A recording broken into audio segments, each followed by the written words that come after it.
Қоян мен тасбақа. Ертеде, ешкі жүні бөртеде, қырғауыл жүні қызылда, құйрық жүні ұзында бір қоян болыпты. Бір күні келе жатып, тасбақаны көріпті. Тасбақаға: «О, достым, қайда бара жатсың?» десе, «Бүгін күн қандай тамаша, серуендеуге шықтым».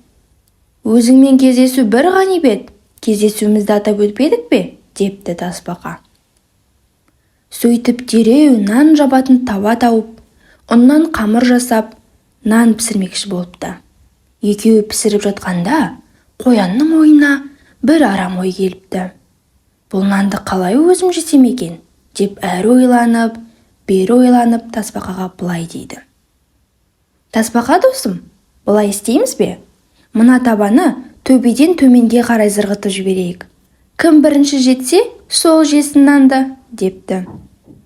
Тасбақа оған келіскісі келмепті, себебі қоянға еріп жете алмайтынын біледі. Бірақ қоян дегеннен қайтпай тұрып алыпты. Осылайша тасбақаға көнуге мәжбүр болыпты.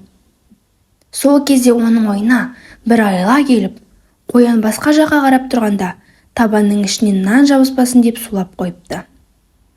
Қоян төбеден табаны зырғытып, өзі төменге қарай зулай жөнелгенде, нанның табадан түсіп, ағашқа барып жабысып қалғанын көрмей қалыпты.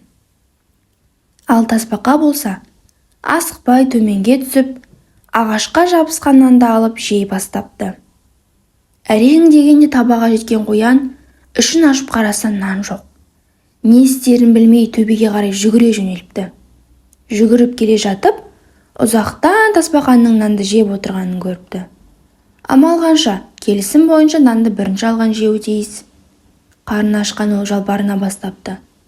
«Айналайын тасбақа, бір үзім наныңды берші» десе, «Бір үзім, екі үзім дегенді білмеймін. Өзі шикі піссе де дәмді екен» деп барлығын жеп тауысып қойыпты.